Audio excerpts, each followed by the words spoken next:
What's up, guys? We are back on the Win Daily Show. I'm Jason Mizrahi, and I'm with Sia Najad. Michael is still recovering from the grit of death, and he hasn't been nowhere to been found, man. He's been missing for the past 2 days on the live streams. He hasn't been on a podcast.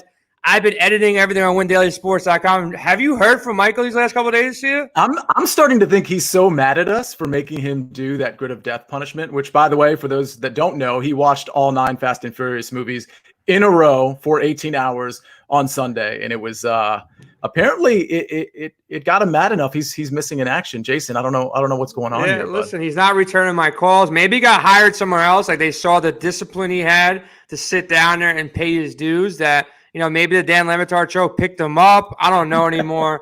But nah, he's out in Pennsylvania. He was supposed to be getting married in the next couple of weeks, but due to the coronavirus pandemic, got pushed back. But the smart man he is, he's still locked in his bachelor party.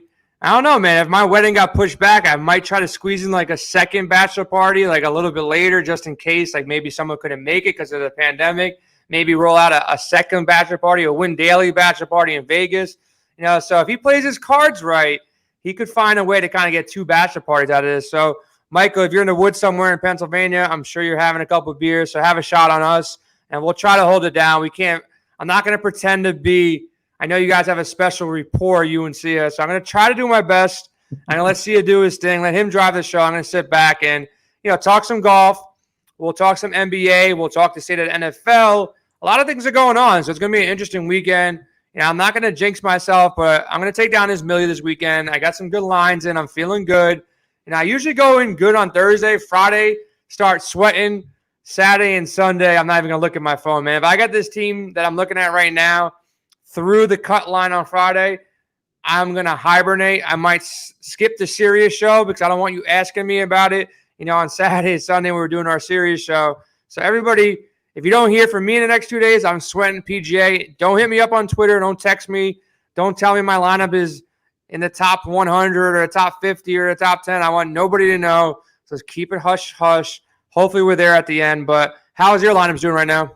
So you clearly believe in the self-jinx, and I have a great story for you that I got the juju, man. Well. I need the juju away from me, man. Listen, I get it, and let's talk about what happened to me because you're fully aware of what happened to me earlier today. So I'm in the $100 single entry. There's like 1,700 people in it. So we're really late in round 1. So it's probably like 5 o'clock, and I text you, and I'm in first place with a big 25,000 next to my name.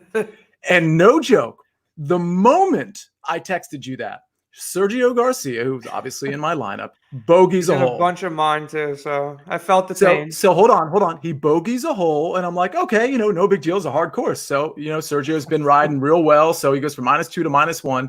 And then the next hole, which is a par 3, he triple bogeys. So the moment I send out a text, I wasn't even celebrating it. I was really just notifying you that, hey, look at me. First out of 1,700. This is looking pretty good. Maybe I'll have a sweat on the weekend. The moment I text you that, I'm +4 immediately. Yeah. This asshole rocker did it to me the other day, like about a month ago, 2 months ago. I totally forgot that I put lineups in on DraftKings and FanDuel for UFC. So I'm just looking at my DraftKings lineup, not even thinking about it. The whole night of UFC is done, and Rocker's texting me, he's like, yo, you got this. I'm like, the hell are you talking about? My DraftKings lineups are like nowhere even close in UFC. And then I remember, because he plays on FanDuel, I'm like, oh, shit, maybe it's on FanDuel. So I go on FanDuel. My lineup's sitting in second place with 1 fight left. And I was about to win like $10,000 or $15,000 or whatever it is. And just like your story, man, as soon as you hit me with that text, I start thinking about it. And then, boom, the fight ended. I ended up finishing I went from like $10,000, $15,000 to like $300. So, sweating golf is probably the worst sweat because you can't even look at your phone on Thursday. Like you shouldn't.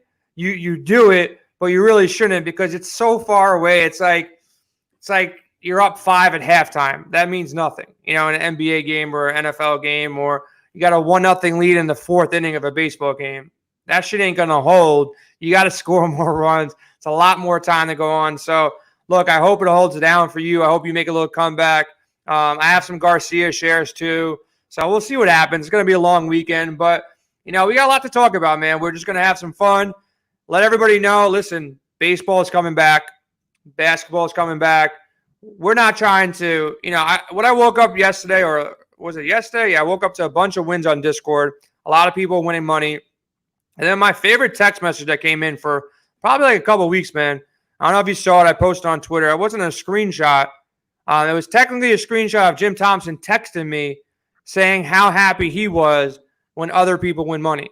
And that's kind of like the vibe that we got going on here. It's like we really want other people to win money. We want to be the most affordable site out there so more people can win money. So that's what we're trying to do. We really want everybody to win. We want everybody to have an affordable time. We got a promotion right now that's literally 23 cents. And then we realize that, our payment processor won't even charge 23 cents because it has to be over 50 cents. So technically, all you got to do is put your credit card in and it's actually free. So you really don't even charge the 23 cents. So it's straight up free. All you got to do is put on your credit card so we can lock you in for the subscription. So look, if you want help, yeah, go for it. No, I was going to say I want to add something too, because you've added something, I think, just in the last week to the site that's super useful to any bettor out there. And so, like, listen, we're going to get into PGA, into NFL, and some of this MLB stuff on the show today. But talk to us about what feature got added to this site. I know there's been a number of stuff, but this one really piqued my interest. Yeah, the live odds, man. Like, it's annoying. I'm making DFS signups, not just for sports betting. Like, one of the first things I look to in a DFS, slate is Vegas. I want to know who's favored. I want to know if this is a potential blowout for football or potential blowout for baseball, or, this game's got an over-under of 240 for basketball, which the Clippers game and Laker game probably will be somewhere in that range. We have Vegas lines for every single sport. So you don't have to hop to a sports book. You don't have to hop to different sites. You read your articles, you check the lines, you can see movement, you can see the consensus. And then, from a sports betting perspective, you can look, if DraftKings has a line of 5.5 and you like the Lakers, and somewhere else you're getting 6 points or 4.5, whatever the case may be, you can price shop there. And you always talk about it, with futures and, lines for week one. We've spoken about it already. These things are moving, man. The Pelicans line was moving from, it started at 1, it went to 1.5, then it went to 2. I haven't looked at it since the Zion news, and we'll talk about that in a second. But that thing's going to go total opposite way. I still like the Pelicans even without Zion. I still think they win that game. I think they're coming in a little bit stronger with a little bit more of a chip on their shoulder to make the playoffs. The Jazz are just going to try to get there and get out of there pretty fast. But, the Zion news came out. Rondo news came out. I love playing NBA, DFS. I talked about it yesterday. This is the first shot that I really have to win $1 million. Like, winning $1 million in football, I've come close. I finished in the top, I think, 20. One of these years, one of these million makers, I had a shot. But I really feel like it's luck, man. In football, there's so much luck. But in basketball, I really don't chalk it up to luck. Because if I play, say you, for example, 10 times in a head-to-head, I feel like I got a massive edge. In football or baseball, you can just stack a team in baseball, and you can be right there with me. And I can stack a team that's got the highest over-under, but they can just, shit the bed that day and not come prepared. But with basketball, like, Rondo's going to be out. If you don't play Caruso, or you don't get that point guard right for the Lakers, and you're not watching the news, which on this, on this kind of slate, you have 2 weeks to prepare, everybody's going to be on Caruso. But, on a normal day slate, that news might drop at 6:45. And if you're not listening to all the news, I'm going to be ahead of you, most times out of not. And those values hit. It's not like a running back filling in for a bell cow where you still don't know if he's going to get all the touches. There might be a committee. You don't really know his role yet.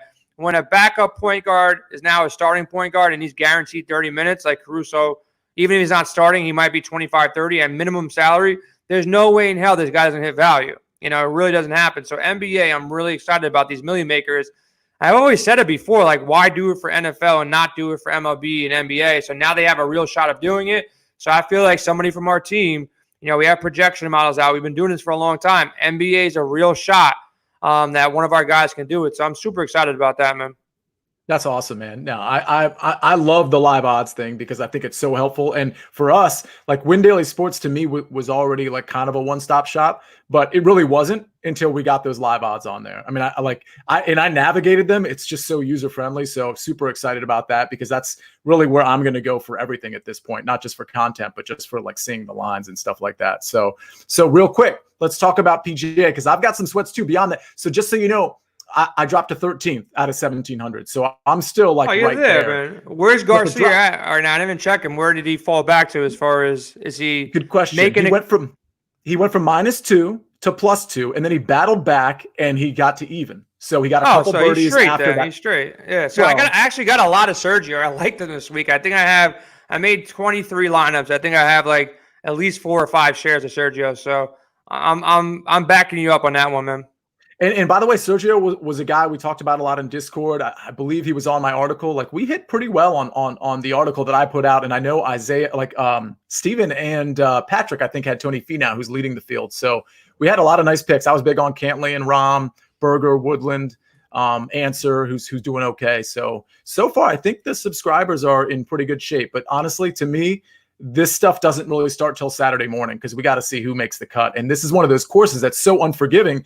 I mean, there was a lot of wind today. It'll be a little easier tomorrow, but man, like Colin Morikawa, for example, a great iron player, he hit the water 3 times. Like that's just, that might be a career first for that guy, at least in the last 5-6 years, even when he was an amateur. I just don't think that was a thing. So it's a dangerous course, but I'll tell you what, we're always on the Thursday live stream. We're always looking for that 80-1 shot, right? 100%, man. What do you got for us? So here's the deal. Here are the guys that I think that are kind of like behind that have a shot to catch the leaders. I mean, Tony Finau's -6. That is not a guy that I think is going to win. I know some people have different opinions about him, and he's kind of up and down. He's really only won 1 tournament. It was like an offshoot Puerto Rico Open tournament. I don't expect this to sustain. I really think and Tony Finau's good, but I really think the true leader here is at -4, Gary Woodland. So when we're talking about strokes behind, I'm not even really putting Tony Finau there, even though I do think he has the potential to win. So let's talk about a few guys I like before we get to the 80-1 shot. Abraham Answer's at 50-1. Gary Woodland's at 33-1. So, wait a minute. So, no. I'll tell you what. Those are the pre-tournament odds. I'll give you the 80-1 shot though. Okay, what is it? Let's do it. The 80-1 shot is, in fact, Sergio Garcia. What do you think of that? He was there. It's one bad hole, man, and he's still there, and he's only a couple back. I like that, man. I have shares of him. All the research said he was a good play going into the weekend.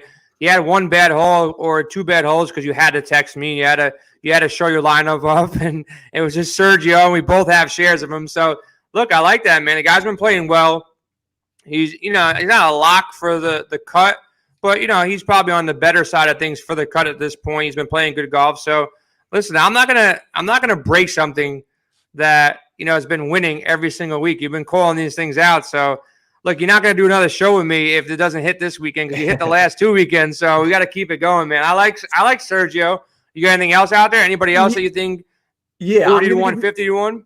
Yeah, I'm going to give you 4 guys that I like that I think actually have a shot to catch Tony Finau or whoever you think the leader's going to be, Saturday, Sunday. Lucas Glover at 33-1. He's been checking all the boxes lately. He's not a big name. I have him all over my DraftKings lineups. He's been really good. He's 3 shots back right now. Abraham Answer's 45-1. I mentioned Sergio at 80-1. A guy that actually did better than you think today, but was just sort of bad with the putters, Joaquin Niemann. Now he's 7 shots back, but he's also 100-1. He's shown plenty of potential earlier in the year. At 100-1, I think he's worth, 100-1 shot. I'm not investing a lot of money in that, but if you wanted to put $5 or $10 on somebody at 100-1, Joaquin Niemann is the guy to do it. So those are the sort of the guys that I'm probably going to put, $5 or $10 on and hope to have a sweat on one of them on Sunday.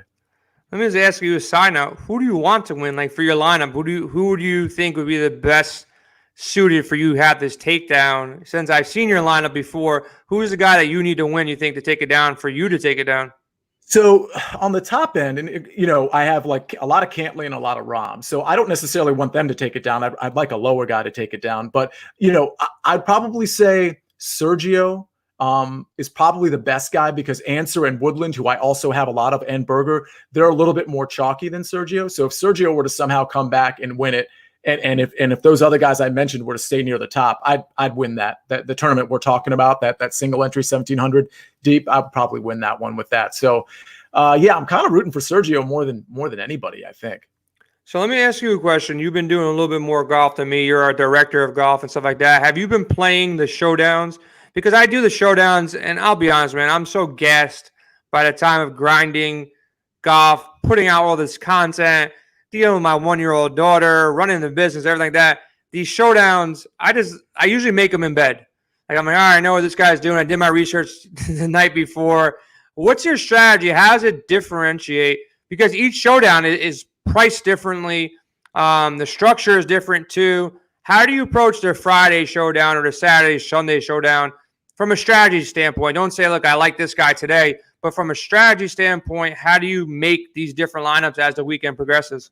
Yeah, so I try to make it as simple as possible. And Showdown's really tough because your sample size is so small. It's 18 holes, which is why I really like just the 4-day slate, because I know that the guys I've researched and the guys I'm going to put up there are generally speaking going to rise to the top. They're going to be the cream of the crop. So, my success rate Showdown versus like the 4-day slate is, not that great, but I do have some success in Showdown. What I try to focus on is, for example, for tomorrow, guys that were ball striking really well today, which was kind of hard to do with the wind, but guys that were really good ball strikers, but were losing a lot of strokes on the putting greens. So those are the guys I sort of look for because I'm looking for positive regression with the putter. So I'm glad you asked. There's a few guys I have in mind here that were pretty good ball strikers and just got killed on the greens. Some people are just inherently bad putters, but even those people can find a hot putter for 18 holes. It happens all the time. So I'll tell you guys that I'm sort of focusing on right now, and this is preliminary research because obviously the round ended, then we started the show. So this is just kind of a quick glance, and we'll develop this more on Discord. But Xander Schauffele, Griot, Tyler Duncan is kind of a bottom feeder guy there. Neiman, who I already told you I liked, Keegan Bradley, Danny Willett, and Morikawa and Casey. I actually liked Morikawa a little bit pre-flop. I liked him before the tournament. He kind of bombed today. He had a lot of water balls, but he also kind of fought back at the same time. Honestly, his score probably should have been closer to +6 rather than +4. So I like him to make a comeback. I wouldn't be shocked if Morikawa makes the cut. The cut line's probably going to be, depending on the weather tomorrow, it's probably going to be +1 or even is my guess. So that's where we're aiming for. If you're having guys that are trying to make the cut, my guess is it's going to be in that +1 or even territory. Again, that depends on the weather a little bit, but yeah. So as far as strategy, Jason, let's try to find the guy that we know is ball striking well and that may find the hot putter that didn't have a hot putter the day before. Now, the only other question I got for you from like a timing perspective, do you go ahead and say, I want everybody from, based on weather, you got to factor that in. But you also do like a timing thing where you want everybody who's, teeing off early or teeing off late. Does that factor into your showdowns as well? It does. I'll tell you, the last few weeks, it hasn't factored in too much. Like I believe a week ago, basically the wind was either, there was some rain issues, but on a couple of the days, the wind was like 0 to 5 or 5 to 10. Like anything under 10 miles per hour, I'm really not concerned with. Today, it's interesting because the weather, as you know, is so fickle. Today, we all thought that the morning slate was going to be the easier one to have, but the scoring was actually pretty even though there were even though the wind gusts were a little higher in the afternoon, it didn't seem to be more of a problem in the afternoon than it was in the morning for any of the players. I mean, you saw Tony Finau out there late in the afternoon. You saw John Rahm. You saw Gary Woodland. Even Ryan Palmer, who I think was like last place last week on this same course, is now in second place after one day.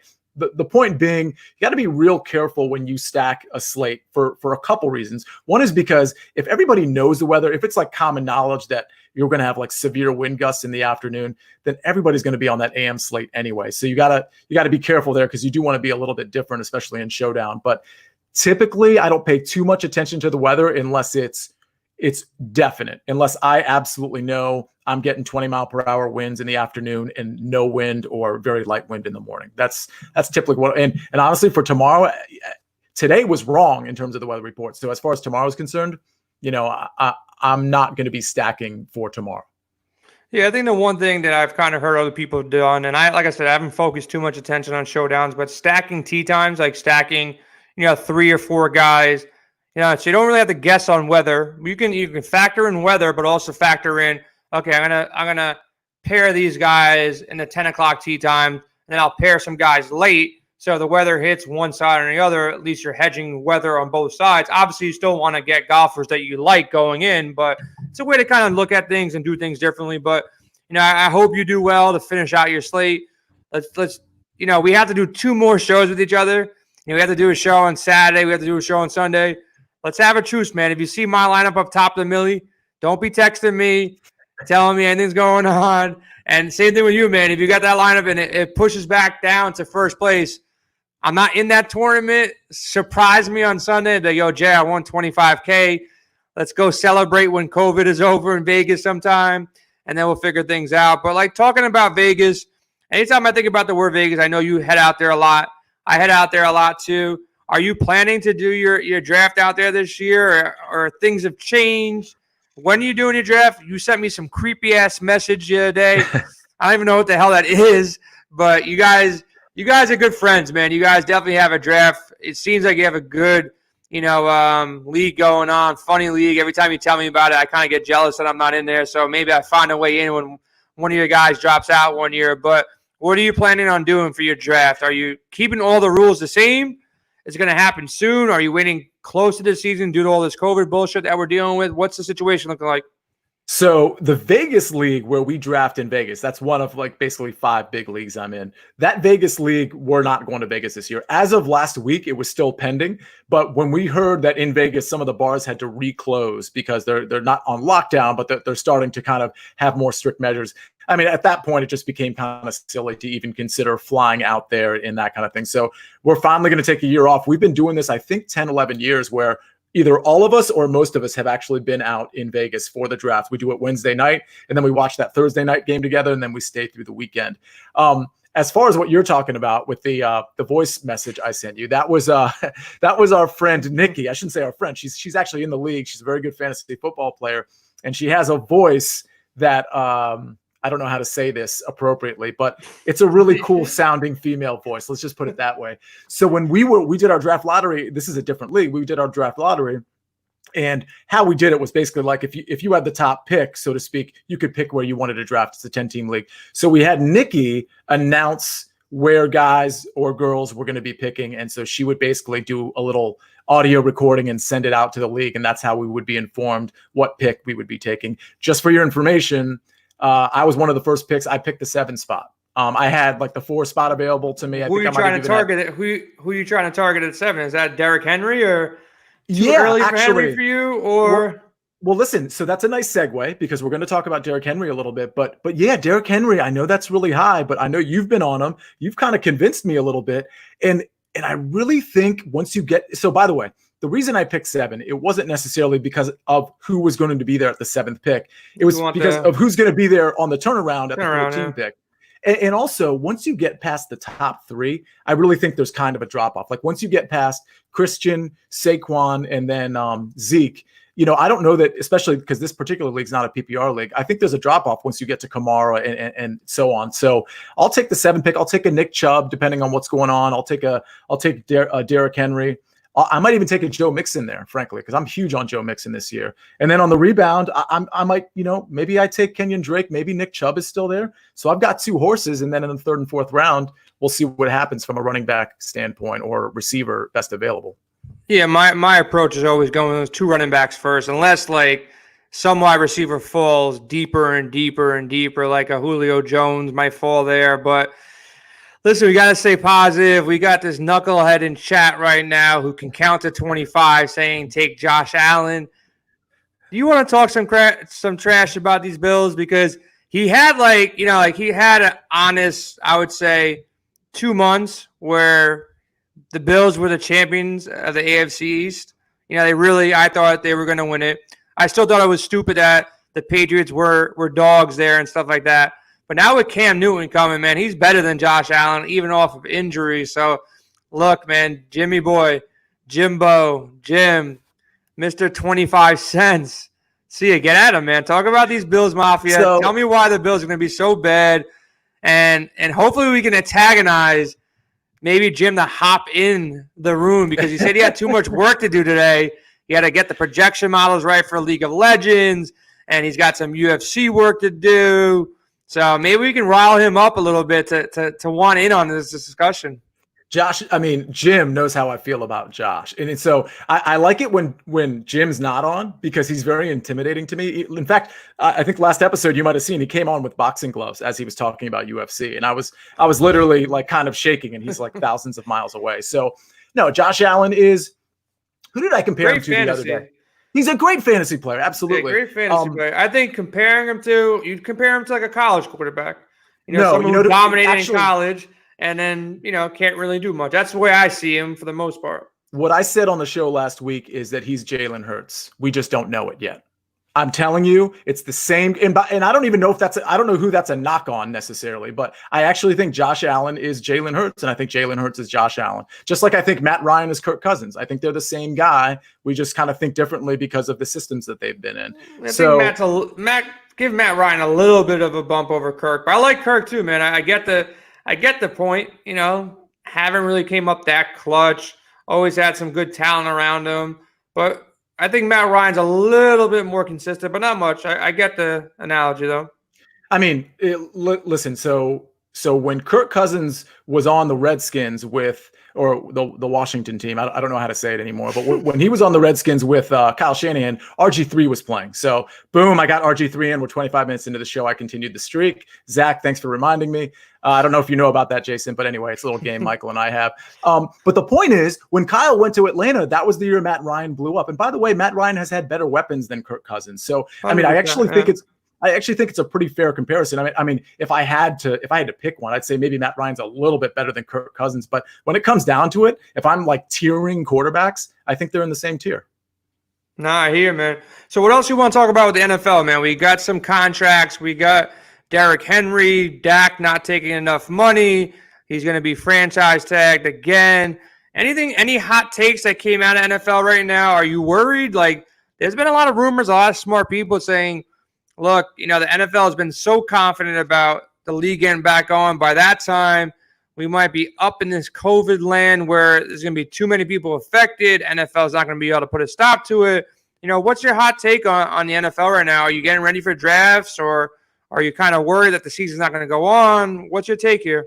No, I think it's going to be a full go. I mean, I think a worst case scenario for the NFL is cutting down some of the regular season to, let's say, like 12 games or something like that. I think that's an actual worst case. But again, this is a professional organization. This isn't college football where college players kind of like have to be, you almost could say, like forced to play because of the big dollars that college football produces. These are professionals. The professionals, I think, in large part want to play. The owners want them to play. So the NFL is one of those leagues that's sort of immune to bad PR. So unless something really tragic happens to a player, which I guess anything's possible, or a coach or something like that, I think they're just going to take a lot of precautions. And I think we're going to have instances where, our fantasy players are out for 3 weeks. Goodell just announced today that if you do contract COVID, you're basically out for 3 weeks. You're basically on the COVID-19 list. And it's not one of those things where you can just go back and get retested a week later. And if you test negative for a certain number of hours, you're good. 3 weeks, you're out. So that's going to have a fantasy impact. There's going to be fantasy skill players in particular that, unfortunately are going to get it. And so what you're going to have to do from a rostering standpoint in your fantasy leagues is to make sure you have deeper rosters. I mean, you have to do that. So if you're in a league that has, let's say 9 starters and you got 8 people on your bench, that's a 17-round league. You almost have to do like 21, 22 rounds, maybe put in an IR spot so that if somebody does contract COVID, you don't have to like clog up your bench. You can put them in an IR spot, which, any of the platforms that do fantasy football, ESPN, CBS, you name it, they have that available. But no, I think the NFL's going to go. What I want to talk about, Jason, to answer that question is Dak Prescott. Like, what's the deal? I don't know, man. It's not enough money, I guess, man. I guess they couldn't. Listen, I don't know, man. I really don't know. When it comes down to money and contracts, I never dive so far deep in them where it's not like I don't watch the news, and the same thing, like I don't watch player negotiations for contracts. It's not something I waste my time on, man. Like I don't understand all the ins and outs of the contracts, guaranteed money, not guaranteed money, doing this, doing that, putting value on people's heads. Look, Kirk Cousins, the guy that you were just comparing, when I was doing research for a Sirius show the other day, talking about the worst contracts or whatever the case may be, up until Russell Wilson's contract, Kirk Cousins was the highest paid player in the NFL up until Wilson, and now up until Mahomes. So, like, contracts go bad in every league. These guys put their life in danger every pretty much day playing football. So, like, as far as contracts go, you really don't know. You got agents in their head. They have the ego there where, if this guy got paid that, I know I'm better than this guy, so you got to play around with that. So, look, I don't really have a personal hot take on these contracts. My only hot take is win, man. If you want more money, go win a Super Bowl like Mahomes did. Go out there and play well every single playoff game. Be the best at your position, and then go dictate money. I'm not a fan, when it comes down to contracts holding out, so like Dalvin Cook, Le'Veon Bell, Melvin Gordon, I'm not a fan of that. And for that simple reason, I don't think it's a risk taking. Like let me ask you a real question. Dalvin Cook, you got the 7 spot. He falls to 7. You take him? Yeah, I take him at 7. I think that's why. What's the difference between 7 and 5? Well, first of all, two things. I actually think that when I draft, he is going like we're gonna have a better situation with Dalvin Cook. So listen. What if you draft a week before the season and he still don't have a contract? You still take him at 7? Oh no, absolutely not. No. Yeah. But right now, if you had the 7 spot and he fell to you at 7, you would take him? Yeah, but to your point, if it was a week before, even if it was say it's like a week from now, there's no answer to Dalvin Cook if he's playing or not playing, or 2 weeks from now, whatever the case may be. You take Cook at 7, you take Cook at 6, 8. No, good point. I wouldn't take him at 7. If it's 2 weeks from now and he still hasn't signed, I wouldn't take him at 7. I would take him outside the top 10. I'd probably take him 11 or 12, and then I would take Alexander Mattison maybe a couple rounds earlier than I need to, because I need to take him. Yeah, I think that's a smart play. Like if he falls to the 2nd round and you already got that first round running back locked in, and now you get a steal at RB2, then there's upside. But the upside of taking Dalvin Cook at 5, 6, or 7 over a Derrick Henry or over a Joe Mixon, I don't think it's such a high upside play that it's worth the risk on your first round pick. Other players like taking Antonio Brown late. Look, you're comparing taking Antonio Brown to like a wide receiver 3. So if he doesn't play, what do you really lose? You lose a wide receiver 3. If he plays and he gets suspended for like 5 weeks, you're getting a wide receiver 1 in the 10th, 12th, 14th, 15th round, whatever he fell to. So I think the risk is worth it late, but it's not worth it early. And to that same point with Mike Trout right now, if I have the first pick, I'm not taking him. If I have the second pick, I'm not taking him. Third pick, I'm pretty much not taking him. I'll take Bellinger, Betts, Yelich, Acuna over Trout just in case, because they're marginally better than each other. Like if you flip a coin and you play out 5 seasons, Trout might be better than Acuna half the time. He might be better than Yelich half the time, or Bellinger half the time. So not worth the risk there. But what are you more excited about right now? Are you more of a basketball fan or more of a baseball fan? I would say I'm more of a basketball fan. And I'm actually kind of sad because I don't think college basketball is going to be a thing anytime soon. Either. All college sports are dead, man. I don't think.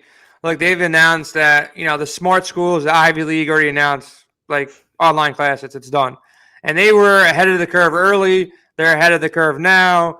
Technically, they're the smartest school out there. They have the smartest, people making decisions out there for them. So they know what's coming. They know a second wave is coming. It's already here. I don't even think we escaped the first wave. And we haven't even spoke about the second wave, wintertime, and all that kind of stuff. So college football, I get it. They're gonna try their best to do something. Alabama's gonna play Auburn like every week, and Florida every other week, and they're gonna have some games. They're gonna make some money. We're gonna watch the games. We're gonna bet on the game. But college for the most part, man, I just don't see it. I don't see it running out there, man. I really don't see the risk there. I don't think the campuses. Look, I went to school. And I went to a small school. I don't even know how big it is, but it's not as big as Auburn or Georgia or Bama or something like that. And I got sick every other week. And COVID wasn't around. Just hanging out with girls, going out, drinking. You get sick every other week. And now you're going to throw COVID into the mix? I don't see any college campus going live anytime soon. I don't even think high schools, which have 500 or 1,000 or 2,000 people, can go live. So how are these colleges going to try to pull it off? You talk about football. A football college program has 100, 200 people deep. And then you're going to also run them out in the summer to practice where people have passed in the past just to due to heat exhaustion. Now, what happens if, one of these college kids passes, God forbid, from COVID? That whole system is going to be it's going to be torn apart. The liability is just not worth it, man. Well, that's the thing. I was going to tell you, especially in college, because I'm a lawyer.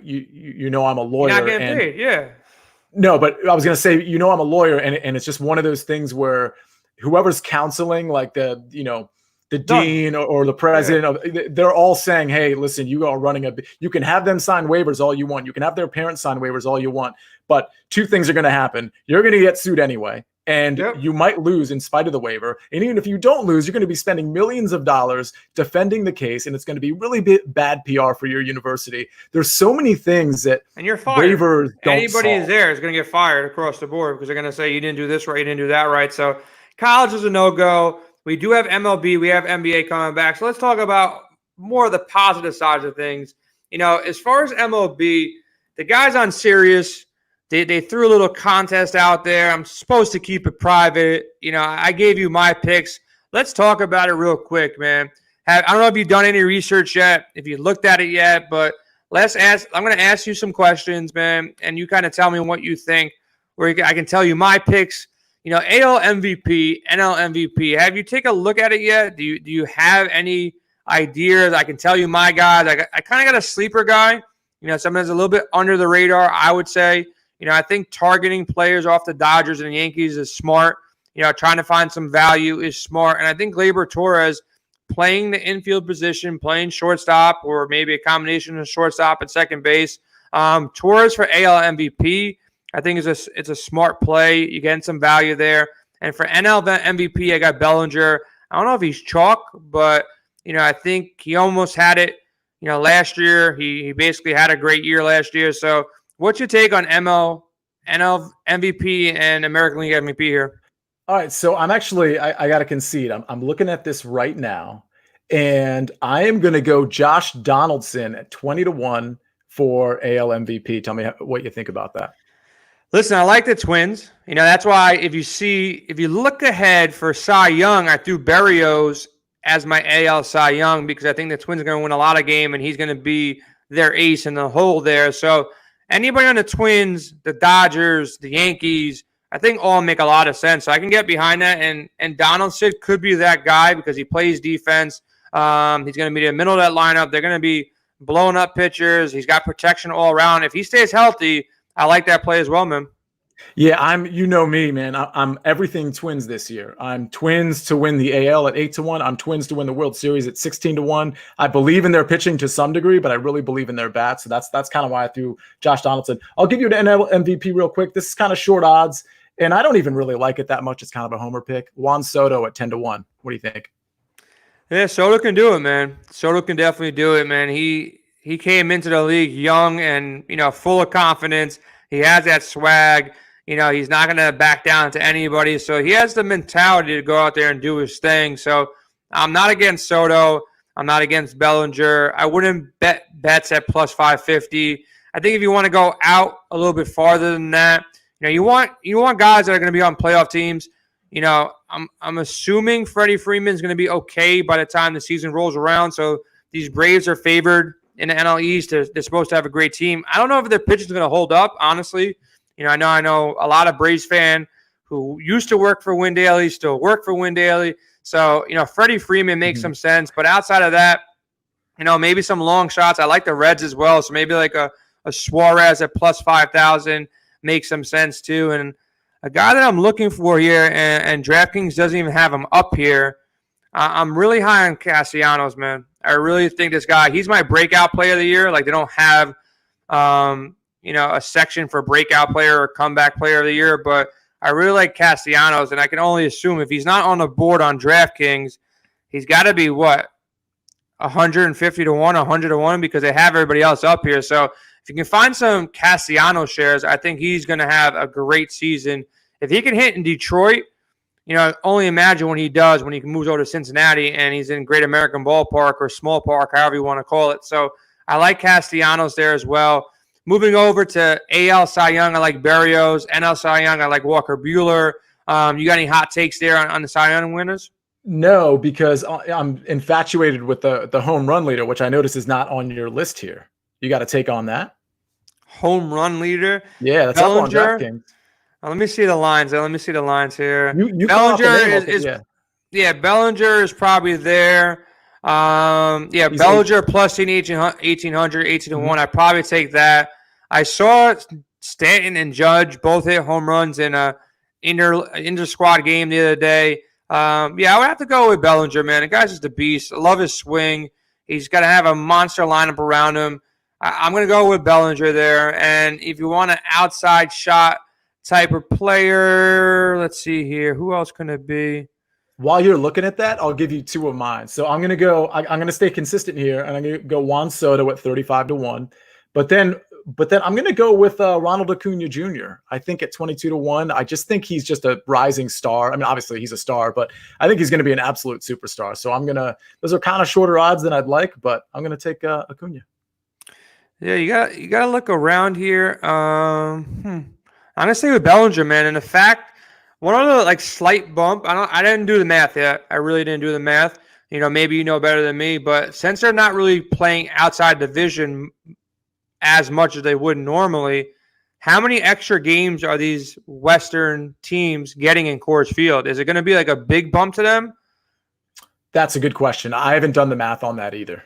Yeah, that's something I got to look at. If the Dodgers play the Rockies even more, they get even more games in Colorado, maybe even more of a bump to those West Coast teams. So Bellinger was already in a great spot for the home runs.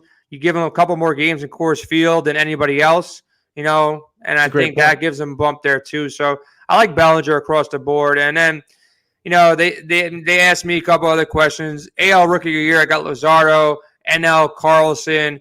And this is just more for fantasy purposes. You can't really find odds on this because how do you really, vote on this? But AL Comeback Player of the Year, he's not really coming back off injury, but Miguel Cabrera came in skinny.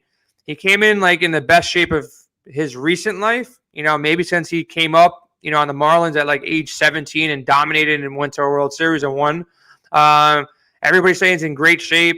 The guy was like the best hitter of my lifetime. I think he was a better hitter than Pujols. I know Pujols is the machine, but Miggy did it for a long time as well. So he's my AL Comeback Player of the Year. And then going back to these Dodgers, man, Jansen had a bad 2 years closing games for the Dodgers. I think he gets his thing together this year. So he's my NL Comeback Player of the Year. And my breakout player is Castellanos. I'm trying to get him in every season-long draft. I just love this Cincinnati lineup. I love the hitter's park. And then my bust, call it a homer pick or what, but Anthony Rendon, I don't buy into this guy too much. I know you're gonna get on me. I know you're a Nats fan. I know he did. No, it's not me. It's Jim in the comments. He said 10 minutes ago. He said AL MVP Rendon.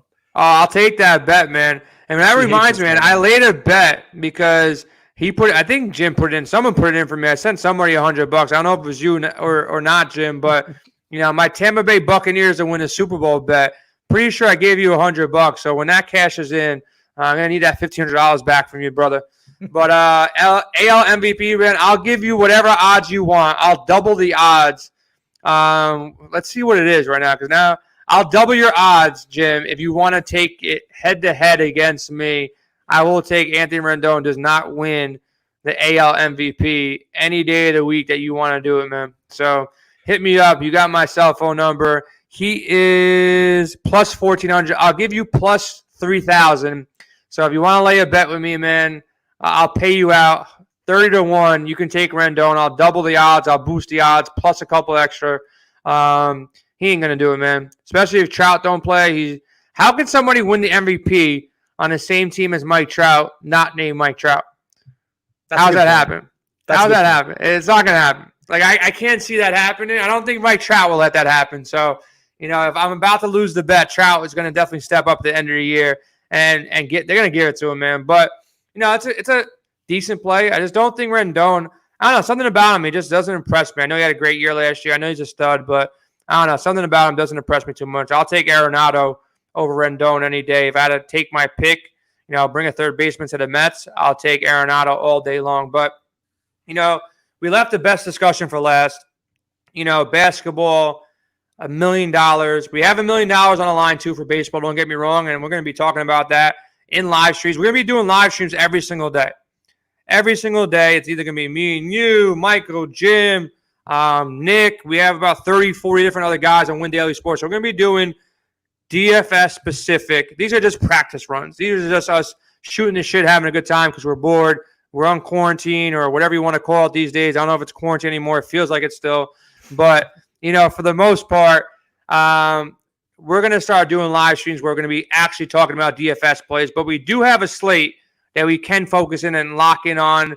There's still some question marks with Zion, for the most part, leaving the bubble. We don't really know what that meant. I just got a notification he's leaving the bubble, family situation. Have you heard anything else at this point? It came out around 3 or 4 o'clock today, maybe 2 o'clock today, but that changes everything because power forward on FanDuel is a shit show. It's Anthony Davis, it's Zion Williamson, and then the drop off from there, you're just flipping coins, man. Royce O'Neal at 4,900. The guy's ceiling is like 20, 25 max. So even if you play him and he has a great game, he might get you 30 points, and that's not probably enough to win you a GPP, and I don't think it's enough to win you, the Million Maker. Kuzma makes sense at 4,700 if the game becomes any bit a blowout, or if Anthony Davis, breaks a fingernail.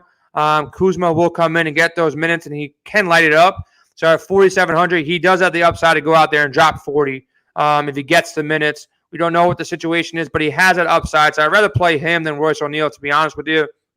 And after that, man, I don't know. I don't really see anybody on this list at power forward. If you want to take a shot and take Melly, if Zion is out, Melly will become interesting. Jermichael Green, he's pretty much capped out, minutes-wise. Maybe he can get you 25. Depending, he's got to come in and hit some threes and get a couple blocks or steals to really, go out there at 3,600. It makes some sense, but power forward is so weak. Zion, if he does play, is probably going to be the highest owned player along with Anthony Davis on the slate. And then the third guy, as crazy as it sounds, Anthony Davis, Zion Williamson, and Alex Caruso, because Caruso is going to be super chalk. He's 3,500. Rondo is out. He's the only true point guard that the Lakers run out there. Yes, LeBron can run point. They can throw KCP or, a couple other people at the 2 guard, Danny Green, J.R. Smith, Dion Waiters. They all can slide in there. But, Caruso's the only guy. And, look, if the Lakers make a deep run, they're going to need Caruso to step up big. So what better game to have him get some, reps in? He played all year, don't get me wrong, but, they're going to run him out here for at least 25 minutes. This is a test for them against the Clippers, and it's a tough matchup for Caruso because Patrick Beverley is not a guy you want to go at.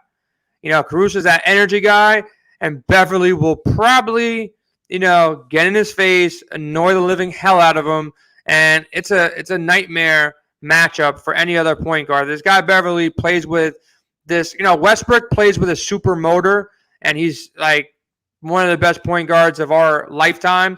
But Patrick Beverley, he is like the Gary Payton 2.0. He's not as good as Gary Payton, don't get me wrong, but he's got that same mentality, trash talking in your face, in your huddle, basically in your ass the entire game, never letting up. So Beverley's a tough matchup for Caruso. So interesting slate. What do you think happens here with the Lakers-Clippers, man, from a betting perspective, from a psychological aspect? I don't think Kawhi goes out there and plays a full run. I still don't believe that. I think LeBron does.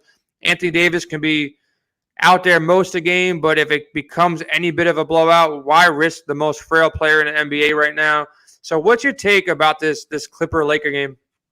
First of all, I have 2 things to say. I'm just going to start with this. I do think the Clippers are going to cover. I think they're going to win the game. They just have too many bench players that they can just constantly throw at the Lakers for the entire 4 quarters. But you said Patrick Beverley is like Gary Payton 2.0, and then you sort of walked it back just a little bit. But I feel like Patrick Beverley shouldn't be getting that type of credit because I feel like he's 50% cheap shot artist and 50% great defender. Am I wrong? I mean, every time I see an instant replay, he's literally doing something he should not be doing every time.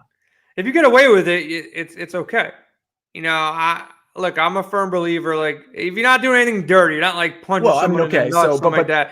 If you're getting away with holding or hand checking or whatever the case may be, whether it's the NFL or the NBA, whatever the case, Beverly's good, man. Nowhere near offensively. Offensively, Gary Payton with Sean Kemp, he'll never match him offensively. But defensively, psychologically, get in your head, and he can guard Payton the same way. Payton would guard the best player, whether it was a point guard, shooting guard. He'd match up against Jordan at times. So Beverly will go out there and grab a point guard, grab a shooting guard.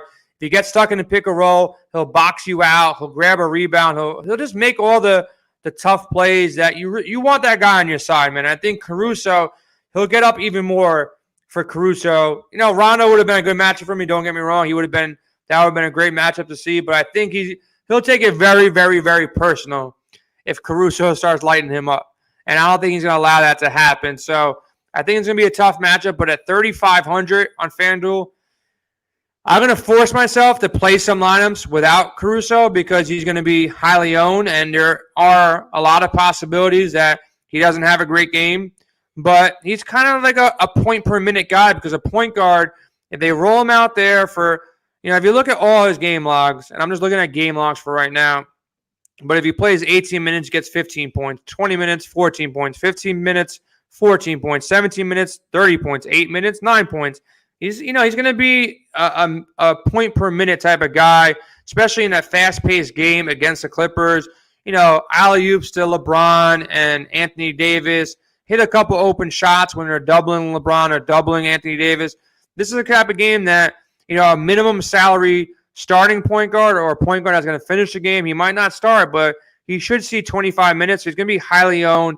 Anthony Davis, especially if Zion is out at power forward, Anthony Davis is probably going to be 85% owned because there's no two power forwards that you really want to play. Plus, you're going to spend up because there's not too many expensive players on the slate outside of Anthony Davis, Kawhi Leonard, and LeBron.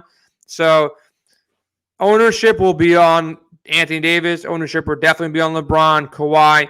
I think the sneaky players from this game is mixing and matching these centers. Centers, there's no smash center on this slate. Gobert at 8,200. Not a big fan. Not a huge fan of that price. Yeah, it's a good matchup. Favors he's got a big height advantage on Favors. He's the only center on Utah right now. Maybe gets a slight bump of usage if Bogdanovich is out. But what I'm going to do in my lineups is really mix and match. And I'll have shares of Gobert, Harrell, Favors, Zubac, McGee, and Howard. And I would probably lean towards Favors as the safest of the bunch if you're playing cash in a two-game slate, which I don't advise. I think Favors at 5,400 is the best safe play. He'll get his minutes. He'll have a good game. He'll put up 25 minimum. He can get to 40. And if Zion is out, you pretty much will lock him if you're only playing one or two lineups because he's definitely the best value. But Montrez can come in there and have a good game. And then with McGee and Howard, man, you never know what you're going to get out of these guys because they're basically sharing minutes. If one of them gets in foul trouble, you could have a great game out of the other one. Or if, one of these guys decide to have a strong run, to start the game, they can go out there and get you 4 blocks in the first 10 minutes, and then they're smashing value. But minutes probably won't be outside of like 20 for either of them in the first game back. So Zubac, same kind of situation, man, where if he gets minutes, he plays great. But it's really hard to guess when the games that he's going to play more than 20 minutes because it doesn't happen too often. And the Lakers and Clippers can go small here, so that's why I kind of like Montrez better. And that's why he's priced over the starter of Zubac. But I think the safe play is going for a milli, enter 10, 15, 20 different lineups, and equally share the centers I mentioned. Power forward, it's Zion and Anthony Davis. Sprinkle in some Kuzma. Sprinkle in some Royce O'Neal with Bogdanovich out. At small forward, I really like Ingles. I think Ingles is the play at 5,500. Up-pace game. He'll be running some point guard with a second unit. Brandon Ingram, obviously, if Zion is out, makes a lot of sense. Even if Zion's in, he's going to be the lowest owned. Probably Pelican, him, and Drew Holiday. Kawhi, you get a discount on Kawhi over LeBron. That 2K difference. I'll have shares of Kawhi. I'll have shares of LeBron. Outside of that, Dion Waiters, if you want to talk about him briefly, man, I know he's your sleeper pick. You've been calling it out early. Do you think he goes in there and gets minutes right off the bat? No, not unless we hear anything really super positive from their practices. I mean, the reason I'm so big on Dion Waiters is because I really want the Lakers to win the championship, and it's just more of like a LeBron thing than the jersey behind me. It's not that I'm a huge Lakers fan at this point in my life. It's just I really want LeBron to win because I know he's sort of on the back end of his career. And because they don't really have like a true third guy, I mean, Kuzma's certainly not that guy. And I've seen Dion Waiters pour it in on the Heat and the other teams he's been on. So I just want him to sort of graduate to the old Dion Waiters. And if he does, I think that's the only chance the Lakers have to win the championship because they are so thin right now. I mean, we don't know. Saying the Lakers championship is on Dion Waiters' shoulders. That's a bold statement, man. I don't think they need him, but I think with Rondo out, it definitely opens up more opportunity for him because who are they going to roll out? Jared Dudley. I think there's going to go a lot of small ball where they have three big men with Howard, Anthony Davis, and JaVale McGee. So those guys can run the 4 and the 5 together with LeBron. They're really big 3, 4, 5. However they run out those players there, and they have some depth there at the power forward / center position. Where they're weak is point guard. Shooting guard wise, you pretty much have Danny Green who he can hit a 3. He can play really good defense. Nobody wants to play him in DFS, and every once in a while he goes out there and drops 30 because he can get you. I like him a little bit more on DraftKings, but he's a guy that's going to play 30 minutes on this team. So he's pretty much locked in for high 20s, low 30s minutes. And with Rondo out, if LeBron or anybody else, is having a bad game, he might have to pick it up a little bit offensively. There are some games he just comes out hot shooting, from 3, drop 15, 20 points. And then those games when he drops those kind of points, he'll get closer to 30 points. I like him more on DraftKings. You get the extra points for 3 balls. But on FanDuel, you also get an extra point for steals or blocks, and he's a really good defender. There's been games where he's got 2 blocks and 3 steals or 4 steals in a game, and that can really bolster his points too. So Danny Green, 4,100, makes some sense at shooting guard. The guy I really like at shooting guard, where I made all my mocks up so far, Jordan Clarkson on Utah. I think at 4,300 with no Bogdanovich, he might be finishing games over Mike Conley. You never know. It's a running gun game. If this game gets out of hand, Conley's not going to be playing. It's going to be the Jordan Clarkson show the entire fourth quarter. It's a lot of ways he can get the value at 4,300, so I like him as well. I'm going to sprinkle in some Danny Green, sprinkle in some J.R. Smith. KCP could be sneaky. He might be their starting quote-unquote point guard when LeBron's really running the point, but KCP might be there over Caruso or over somebody else because, he can hit a 3.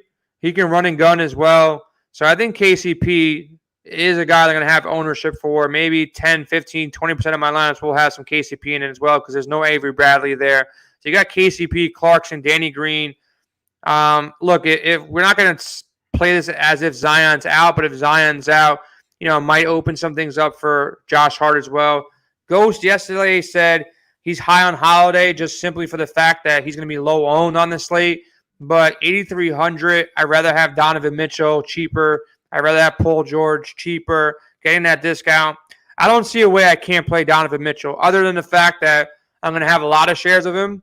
So I'm going to have to hedge that. I'm trying to win $1 million, and I think Mitchell's going to be highly owned. But if I was building one lineup or 2 lineups, Mitchell being both those lineups, I just don't see a way that he does not hit value where he's going to have probably 35, 40% usage at 7,200.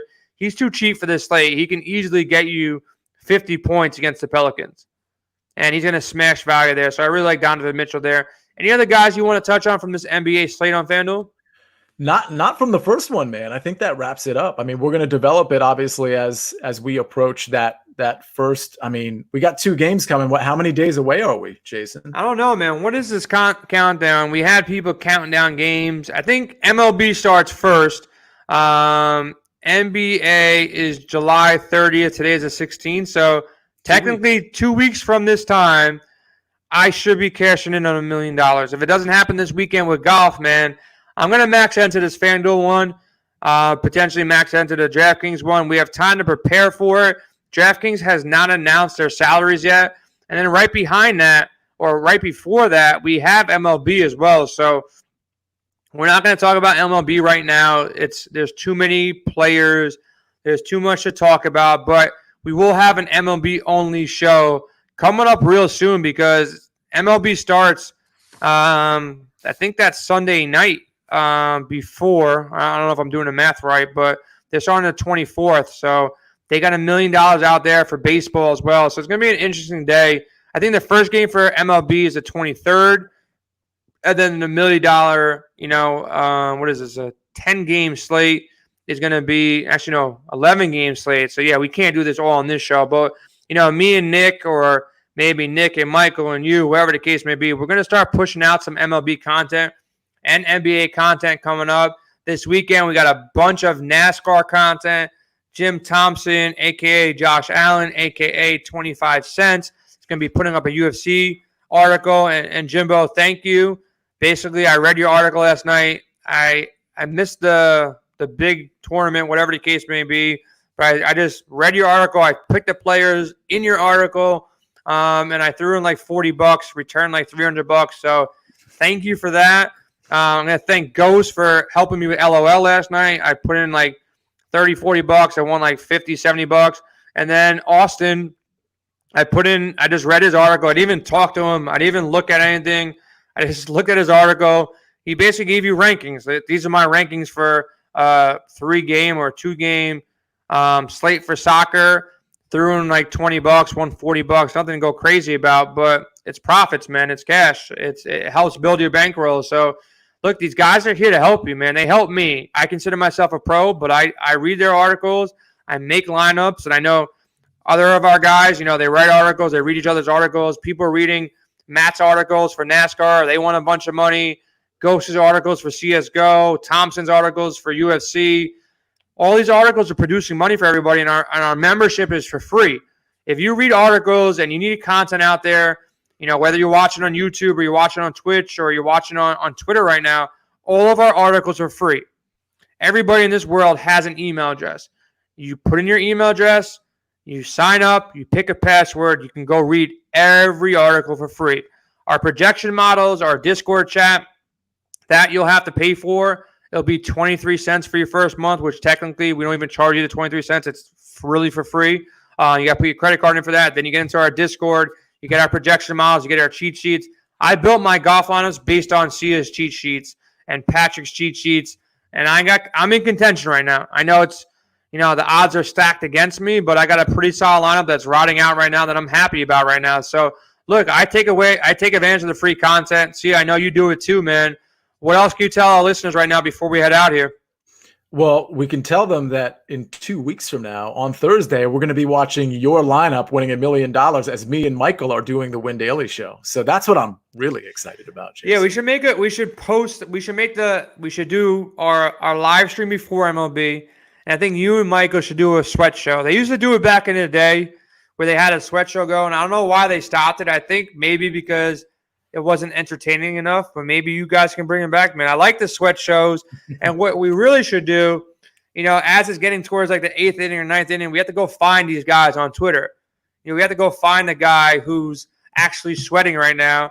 If it was me, you're not getting me on, man, because I don't want to be there. I want to be walking outside, no attachment to technology. But, for the most part, we'll try to bring that out. Maybe we'll run that out for the first week of MLB and NFL because there's $1 million on the line.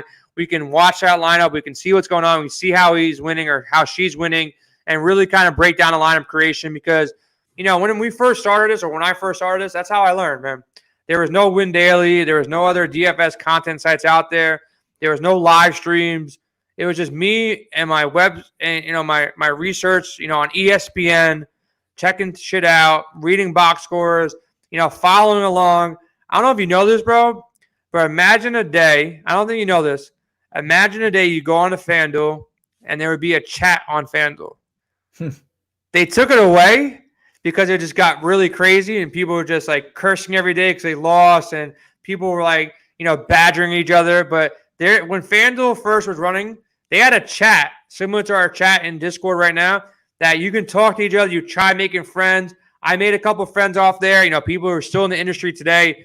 We used to talk and they taught me, I taught them because it was the wild, wild west, and there was no information back there, and it was a massive edge back then, but it was hard, man. It was hard to learn. There's a learning curve. Now it's so easy, man. I see people within a week, you come into our Discord and take down $1,000, take down $10,000. It's happened numerous times. It took me a long time to make a $500 first place win. You know, it took a really, real long time because the learning curve was so much bigger. Now take advantage of the free content, man. We're pushing out so much free content. You're doing a ton of work. Jim and the other 35 people up on the site right now, they're doing all this work so you can, you know, absorb it and learn. And nothing's like our Discord, man. Our Discord, you know, you're in there helping everybody with golf. We have different chat rooms for different, you know, games. So take advantage of it. Hop in there for free. Check it out. If you like it, then, you know, throw up $20. What the hell is $20 and you're risking $40, $50 a night, or you're buying 3 Starbucks coffee, you know, in a week going to work and shit like that. So it's the same kind of thing.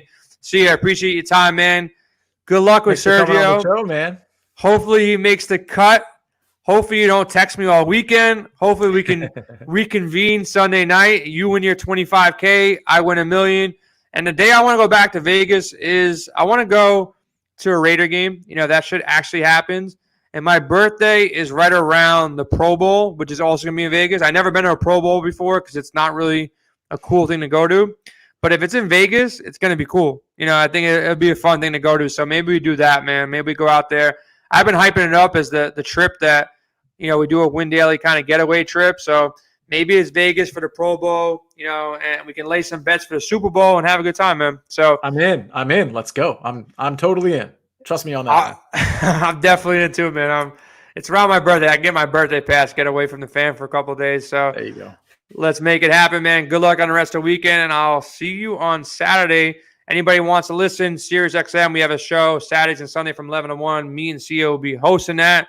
You can check out Sia on Twitter. Check me out on Twitter and Win Daily Sports. And everybody have a good rest of your night, man.